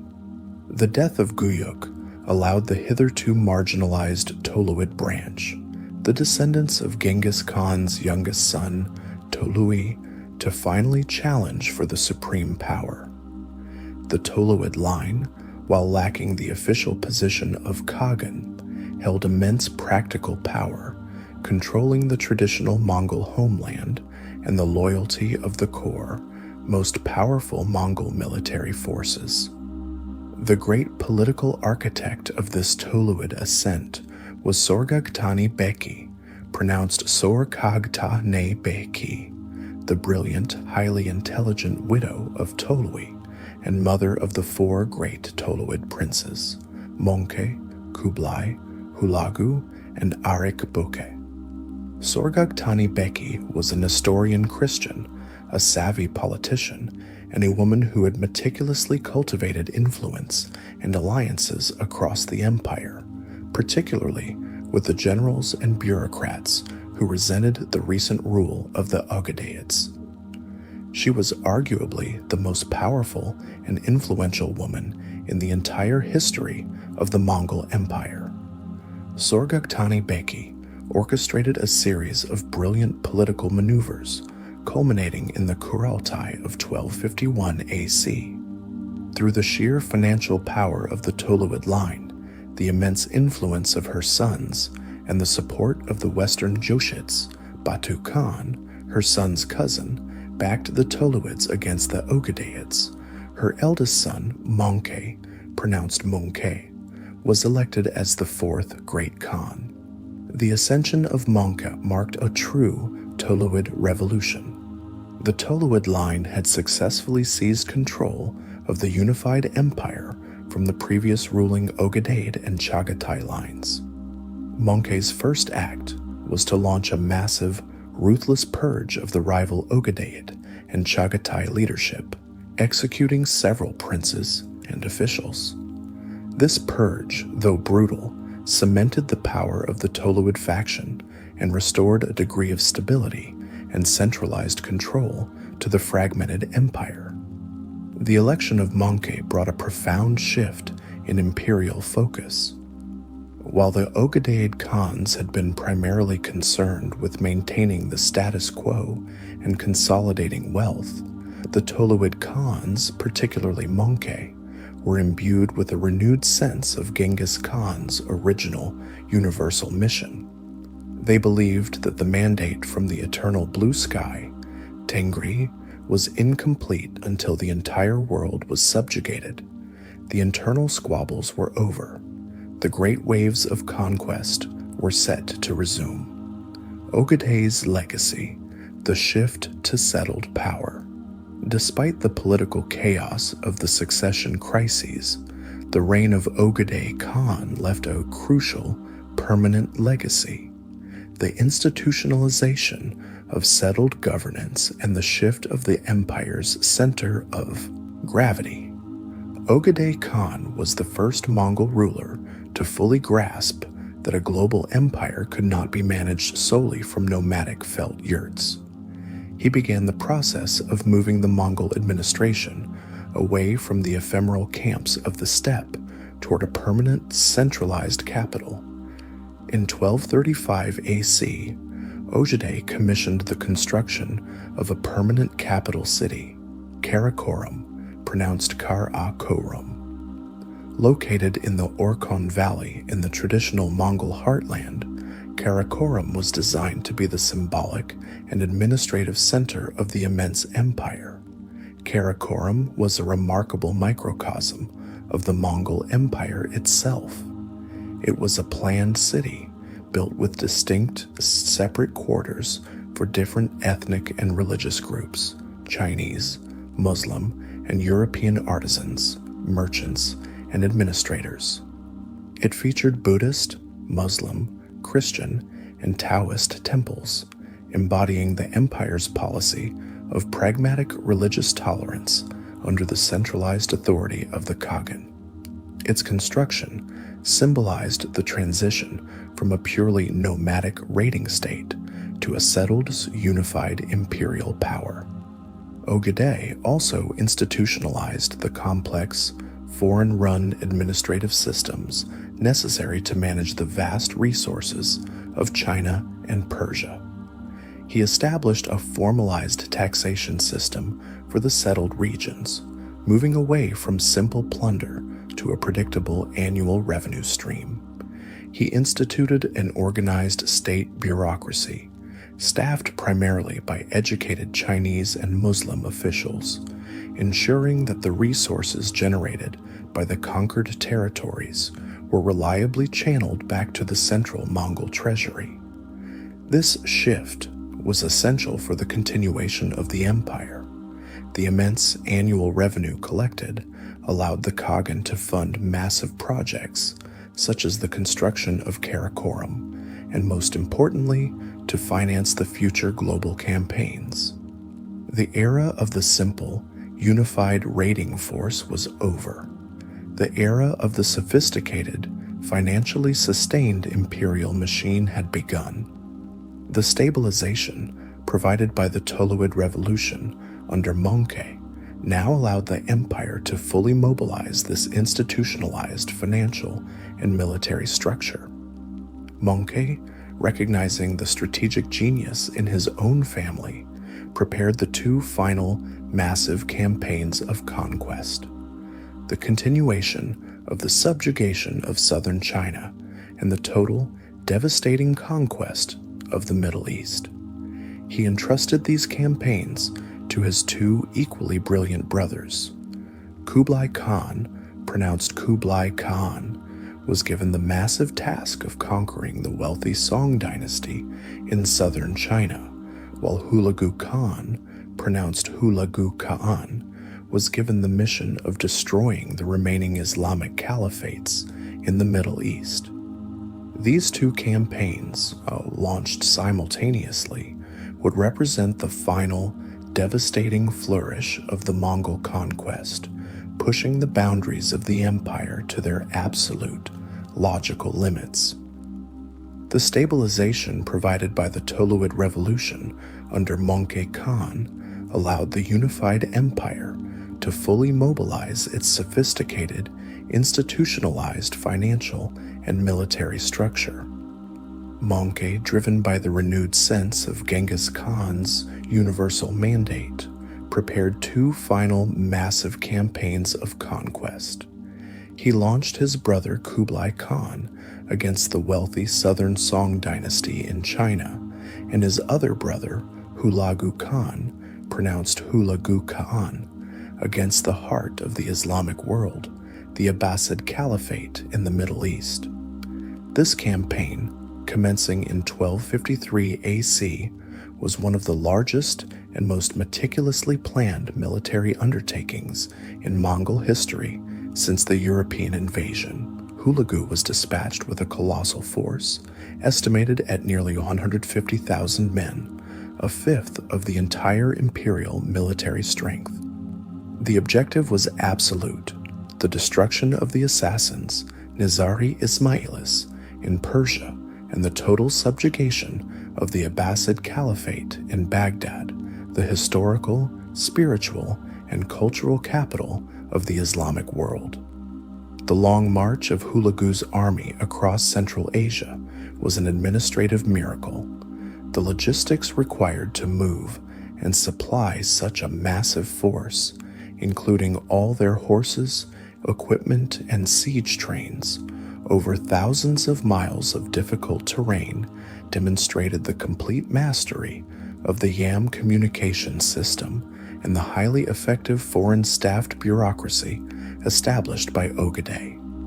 The governors along the route were required to provide food and supplies, ensuring the army's momentum remained unbroken.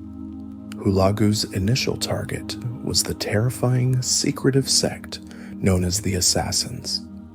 This group of Nizari Ismailis maintained their power and influence through political assassinations and controlled a network of formidable mountain fortresses in Persia, the most famous of which was Alamut. These fortresses, often called the Eagle's Nests, were thought to be impregnable, relying on height, natural defenses, and a dedicated, fanatical defense. Hulagu employed a dual strategy of siege warfare and psychological pressure. His forces, equipped with enormous, newly constructed siege engines, slowly isolated and besieged the strongholds. Crucially, the arrival of the massive Mongol force, accompanied by their reputation for annihilation, was enough to break the morale of the assassin leadership. In 1256 AC, the Grand Master of the Assassins, Rukn al-Din Kursha, believing resistance was futile against the sheer scale of the attack, agreed to surrender Alamut and other key fortresses to Hulagu. The Mongol forces then systematically executed the assassin men, dismantled the fortresses, and destroyed the famed library of Alamut, effectively dissolving the assassin state as a political force. With the threat to his rear secured, Hulagu turned his attention to his ultimate objective, Baghdad, the capital of the Abbasid Caliphate.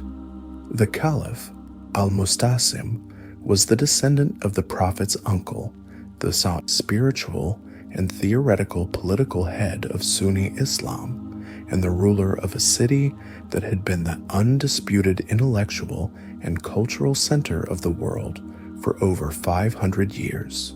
Hulagu sent a clear demand to the Caliph: submit peacefully, dismantle the city walls, and immediately hand over all military forces.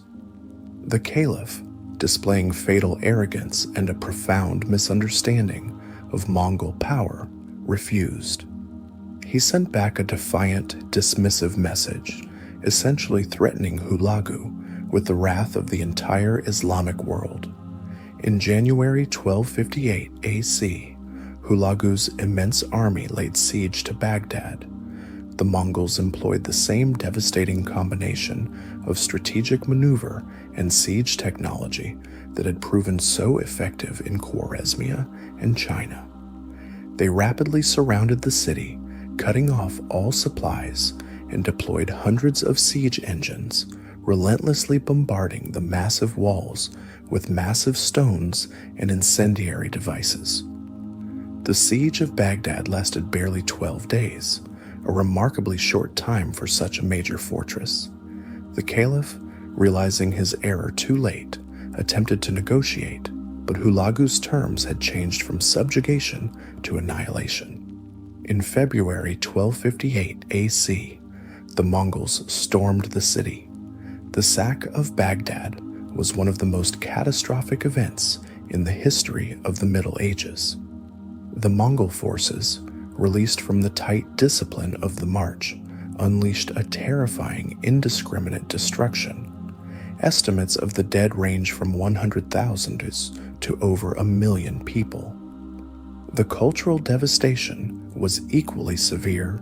The priceless libraries, including the House of Wisdom, Bait al-Hikmah, which housed centuries of accumulated knowledge, scholarship, and scientific advancements, were destroyed, their books reportedly tossed into the Tigris River until the waters ran black with ink. The Caliph, al-Mustasim, was captured. Mongol tradition forbade the shedding of royal blood upon the earth. To adhere to this ritualistic constraint while ensuring his demise, the Caliph was reportedly rolled in a carpet and trampled to death by horses. His death was not just the end of a man, it was the end of the Abbasid Caliphate, a dynasty that had ruled for over 500 years, and the final symbolic destruction of the unified political authority of the Islamic world. The capture and destruction of Baghdad established the Ilkhanate, the new Mongol domain in the Middle East, ruled directly by Hulagu. This new Khanate stretched from Persia and Mesopotamia, providing the Mongols with direct control over the lucrative trading cities and the vast wealth of the Fertile Crescent. Hulagu then continued his westward push, securing Syria and threatening the wealthy Mamluk Sultanate in Egypt. The Mongol advance seemed unstoppable. However, a crucial, definitive resistance was about to emerge. The end of the wave, Ain Jalut. As Hulagu prepared for the next phase of his conquest, fate intervened, much as it had in Europe. In 1259 AC, Mongol Khan, the Great Khan, died while campaigning in China. This triggered yet another succession crisis, demanding that Hulagu, like Batu before him, return to the Mongol heartland to participate in the Kurultai. Hulagu, unwilling to abandon his conquest, chose to leave only a small, manageable detachment of his army, estimated at around 10,000 to 20,000 men, under the command of his trusted general Kitbuka, pronounced Kitbuka, to maintain the occupation and hold the newly conquered territory. This was the first time a Mongol commander had maintained such a small force in the face of a major organized enemy. The enemy that finally stood up to the Mongol tide was the Mamluk Sultanate of Egypt. The Mamluks were a powerful, highly disciplined military aristocracy, originally slave soldiers, Mamluk means owned, who had seized control of Egypt and were formidable professional horsemen who understood cavalry warfare intimately. The decisive confrontation occurred at the Battle of Ain Jalut, Goliath's Spring, in northern Palestine on September 3, 1260 AC. The Mamluk forces, led by the brilliant Sultan Qutuz and the General Baybars, were prepared. They had gathered a massive army, intent on stopping the Mongol advance and avenging the destruction of Baghdad. The Mamluks used a brilliant strategic maneuver. They allowed the Mongol forces, led by Kitbuka, to charge into a narrow valley. The Mamluks then deployed a tactic that eerily mirrored the Mongol feigned retreat, luring the Mongol cavalry into a decisive, concentrated ambush. The Mamluks, fighting for their survival and the defense of the last major independent Muslim state, fought with fierce determination. The Battle of Ain Jalut resulted in a shocking and decisive victory for the Mamluks. General Kitbuka was captured and executed, and his army was utterly defeated. This defeat was, in military terms, the first time a major Mongol army had been defeated in a pitched battle and forced to retreat on such a massive scale. The Mamluk victory at Ain Jalut was not only a military triumph, but a global turning point. It permanently halted the westward expansion of the Mongol Empire. The Mamluks drove the remaining Mongol forces out of Syria and established the final, definitive boundary of the Mongol reach in the Middle East. Hulagu, now caught up in the complex succession crisis and increasingly embroiled in war with his cousin, Batu Khan's Golden Horde, was unable to mount a successful counterattack to avenge the defeat. The significance of Ain Jalut cannot be overstated. It was the moment that the myth of the Mongols' invincibility was irrevocably broken. It demonstrated that even the most disciplined Mongol force could be defeated by a highly motivated, equally skilled cavalry army employing superior local intelligence and decisive strategy. The immense scale of the Mongol Empire, now stretching from China to Persia, had finally reached its geographical and logistical limits. The unity that Genghis Khan had forged was beginning to strain under the weight of distance, cultural differences, and the intense bloody rivalry among his descendants. The very threat he had sought to mitigate with his careful succession plan. The internal wars, the succession struggle, and the final push into China would now define the remaining decades of the once unified global Mongol Empire. The immense scale of the Mongol Empire had finally reached its geographical and logistical limits. The unity that Genghis Khan had forged was beginning to strain under the weight of distance, cultural differences, and the endless, costly rivalry among his descendants. The failure to avenge the defeat at Ain Jalut signaled a crack in the imperial armor, but the final, irreparable fracture came from within. The next facts will detail the devastating internal struggle for the title of Great Khan, leading to the permanent political division of the vast domain and the rise of the most famous of Genghis Khan's successors. The death of Mongol Khan in 1259 AC, while he was personally leading the war against the Song dynasty in China, plunged the empire into the most serious and destructive succession crisis yet. This was not a slow, political maneuvering like the previous transitions. This was an immediate, full-scale civil war between the most powerful princes of the Toloid line, the very family that had seized control.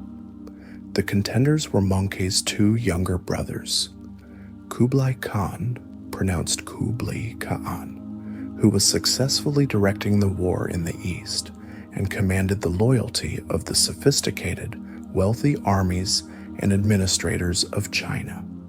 Arik Boke, pronounced Ahrik Buke, the youngest of the brothers, who had been left behind to guard the traditional Mongol homeland and the sacred capital of Karakoram. He commanded the loyalty of the conservative, traditional nomadic aristocracy who fiercely resented the Sinicization and foreign administrative influences favored by Kublai. The resulting conflict, known as the Tuluid Civil War, 1260s to 1264 AC, was a fundamental clash between two opposing philosophies of empire. Arik Boke represented the nomadic ideal of Genghis Khan, a ruler based in the steppe, maintaining strict adherence to the Yasa and Mongol identity. Kublai represented the pragmatic, adaptive ideal, a ruler who embraced settled civilization, utilized foreign administration, and saw the wealth of China as the necessary engine for global power. In 1260 AC, both brothers were simultaneously and separately proclaimed Great Khan by their respective factions. Arik Boka held a Kurultai in the traditional capital of Karakoram, claiming legitimacy through traditional Mongol custom and location. Kublai, meanwhile, held his own, rival Kurultai, much closer to the wealthy territories of China, proclaiming himself the true Khagan based on his military strength and economic control. Kublai's victory in the subsequent 4-year civil war was assured by his overwhelming economic and logistical superiority. He controlled the vast agricultural and financial resources of northern China, the primary source of revenue for the entire empire. Arik Boka, trapped in the barren, freezing heartland of Mongolia, quickly found his supply lines and financial resources exhausted. Kublai simply cut off the flow of grain from China to the steppe, utilizing economic warfare that was far more effective than cavalry charges. The strategic defeat and subsequent surrender of Arik Boka in 1264 AC cemented Kublai as the victorious Great Khan. However, the price of this victory was the permanent fracturing of the Mongol Empire. The Western Khanates, the Golden Horde in Russia, the Chagatai Khanate in Central Asia, and the Ilkhanate in Persia had watched the brothers fight and refused to fully acknowledge Kublai's supreme authority.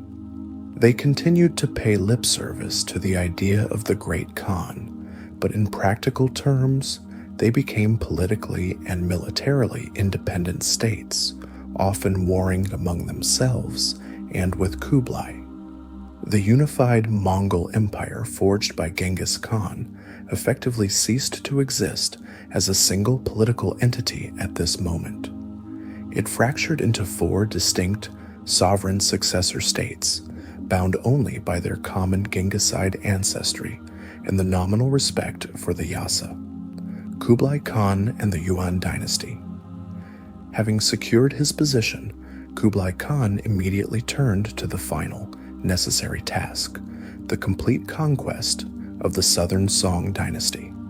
This was a colossal military undertaking, as the southern Song controlled the rice-producing heartland of China, possessed a vast population, and maintained formidable defenses, including a powerful navy.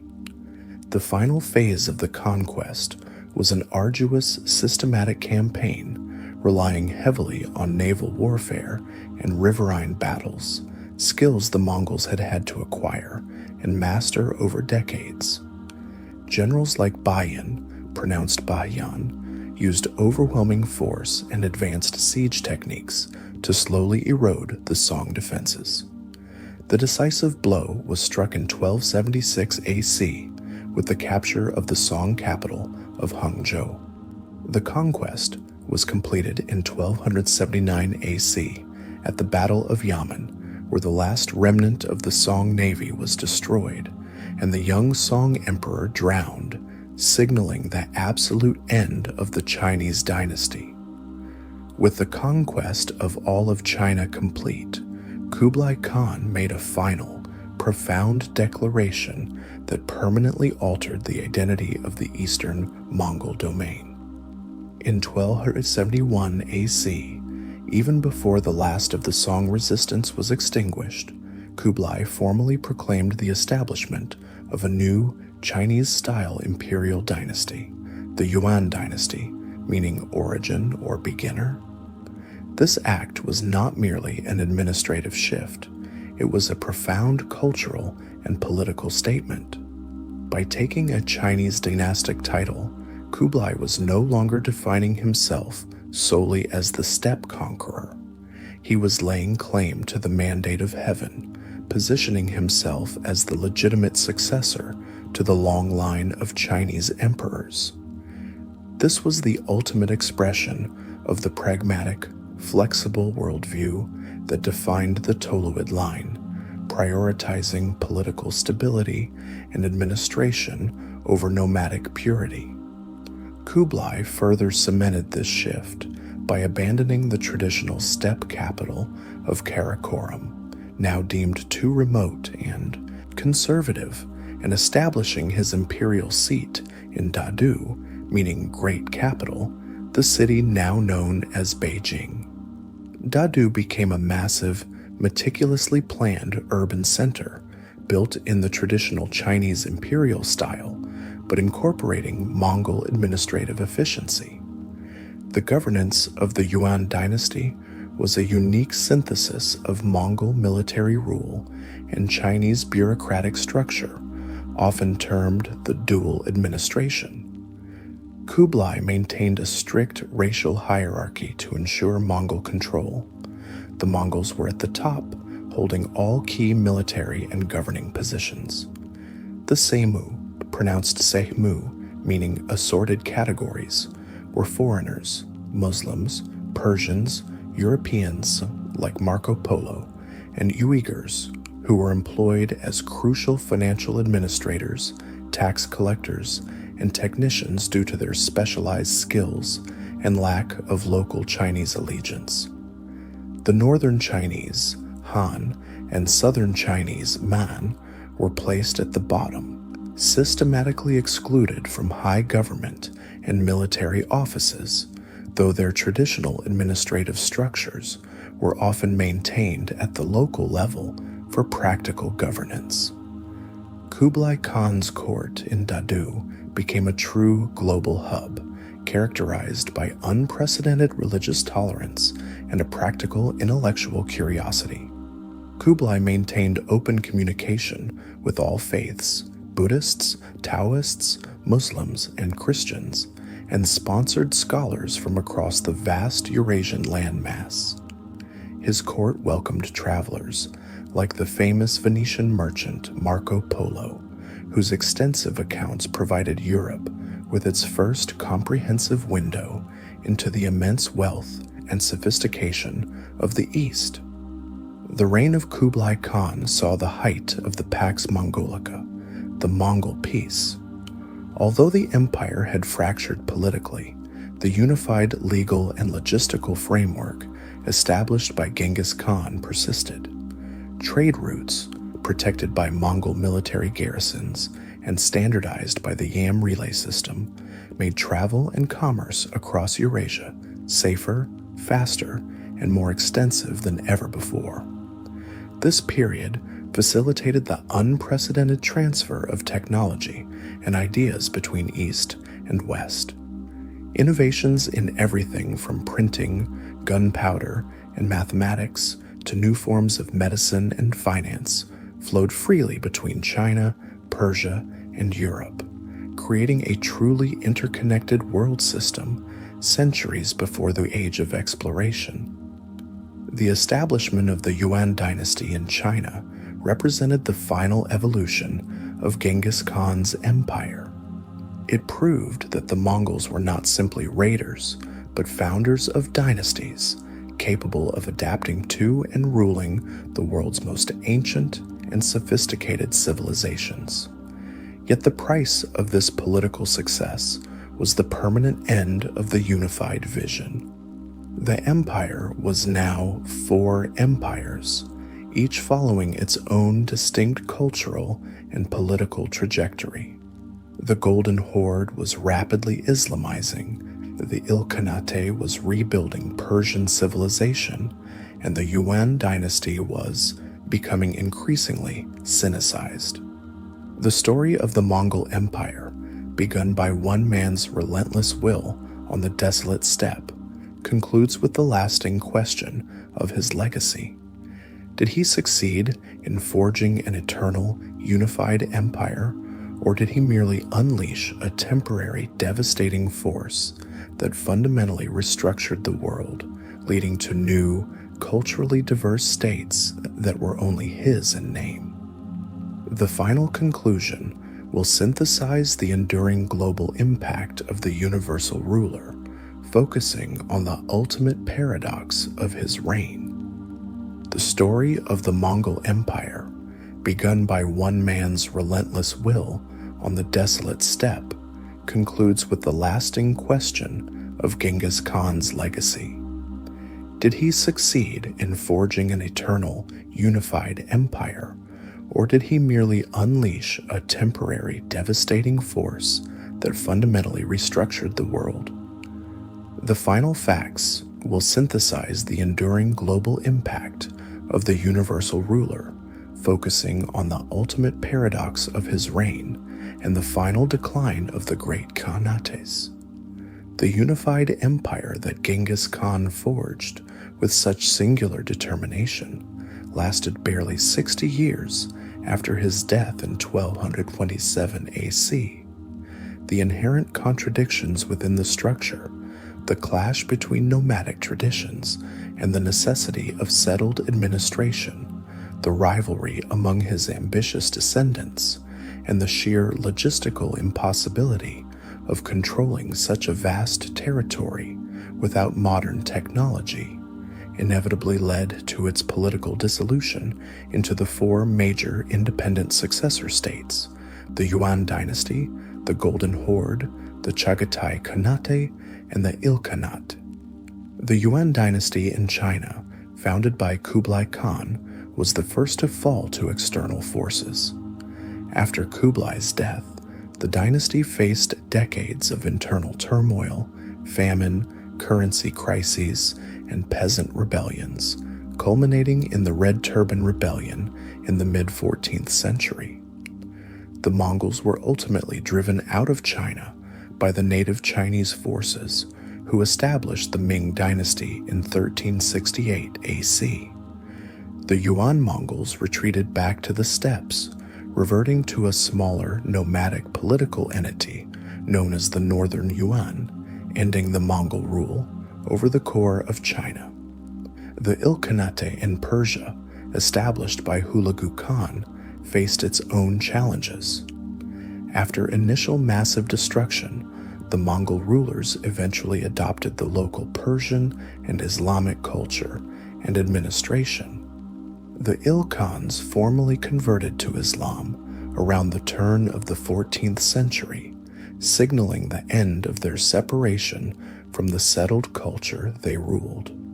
However, the Ilkhanate suffered from internal wars and instability and fractured into several smaller successor states by 1335 AC.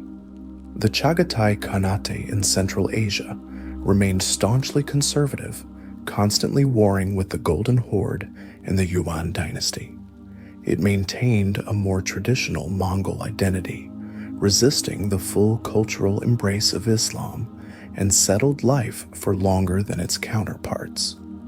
However, by the 14th century, it had fragmented into several independent regions, eventually becoming a collection of smaller, local powers. The Golden Horde in Russia was the longest-lasting of the initial successor states. It ruled the Rus principalities through indirect rule and tribute collection, the Tatar yoke, for over 250 years. Like the Ilkhanate, the Golden Horde eventually adopted Islam as its state religion. It slowly dissolved into smaller, warring khanates, Kazan, Crimea, Astrakhan, from the 15th century onward, finally being overthrown by the rising power of Muscovy and the consolidation of the Russian state. Genghis Khan's greatest material legacy was the creation of the Pax Mongolica, the Mongol peace. For nearly a century, the vast Eurasian landmass, from the Yellow Sea to the Danube, was governed by a unified legal and commercial framework, secured by Mongol armies and connected by the Yam relay system. This period was characterized by secure trade.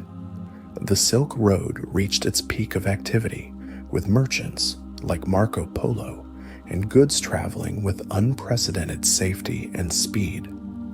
This massive exchange fundamentally restructured global commerce. Cultural exchange. This safe passage allowed for the immense flow of people, knowledge, and technology between East and West. Chinese inventions, particularly gunpowder, printing, and the compass, flowed westward, accelerating the pace of change in the Middle East and Europe, setting the stage for the Renaissance and the Age of Exploration. Biological exchange. Unfortunately, the same secure routes and fast travel that facilitated trade also facilitated the rapid, devastating spread of pathogens. The most profound and dark consequence of the Pax Mongolica was the efficient spread of the bubonic plague, or the Black Death, which ravaged Eurasia in the mid-14th century, wiping out up to half the population in some regions. Genghis Khan's influence on military strategy was profound and lasting. He transformed steppe warfare into a sophisticated, professional military machine. His core strategic innovations remained relevant for centuries.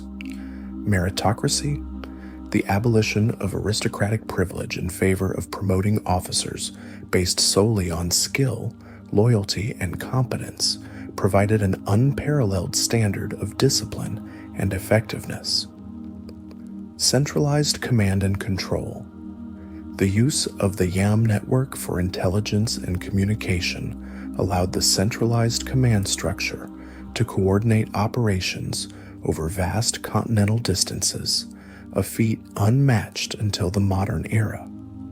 Combined arms and logistics, the Mongols mastered the integration of different specialized units, light cavalry, heavy lancers, siege engineers, and foreign administrators, into a single, flexible fighting force that could adapt to any terrain, from the open steppe to the fortified cities of China. The Yasa, though often cruel in its application, provided the philosophical foundation for Genghis Khan's empire, emphasizing concepts that transcended traditional tribal law, religious tolerance, discipline, and universal application of the law regardless of rank, at least for non-royal Mongols. This provided a clear, predictable legal structure for the multi-ethnic empire and deeply influenced the subsequent legal codes of the successor states, contributing to the development of early ideas of standardized common law. The ultimate paradox of Genghis Khan is that the man who achieved the greatest unity through the greatest destruction ultimately failed to achieve permanence. He conquered the world, but he could not conquer the human nature of his own descendants. His system, designed to prevent conflict, became the arena for the most devastating civil war in Mongol history. Yet in failing to create an eternal empire, he succeeded in doing something far more historically profound. He became a catalyst of globalization. By violently shattering the boundaries of insulated civilizations, China, Persia, Russia, and the fragmented tribes, he forced them into contact, exchanging not only goods and ideas, but also disease and the knowledge of new technologies. The global impact of Genghis Khan, therefore, is not measured in the longevity of his immediate empire, but in the restructuring of the world that followed. His actions set in motion the political, economic, and technological currents that would define the modern era, leading directly to the rise of Muscovy, Russia, the flourishing of the Ming dynasty, and the intellectual and scientific explosion of the European Renaissance. The universal ruler, the boy born of iron and blood on the harsh steppe, is remembered today not just as a conqueror, but as the central and terrifying and necessary force that irrevocably connected the East and the West. His legacy is the unified world that was violently, ruthlessly, but decisively born from the ashes of his conquests. The world that went to sleep under the fragmented tribal system of the 12th century woke up to the interconnected global system of the 14th century, forever marked by the thunder of the Mongol horsemen.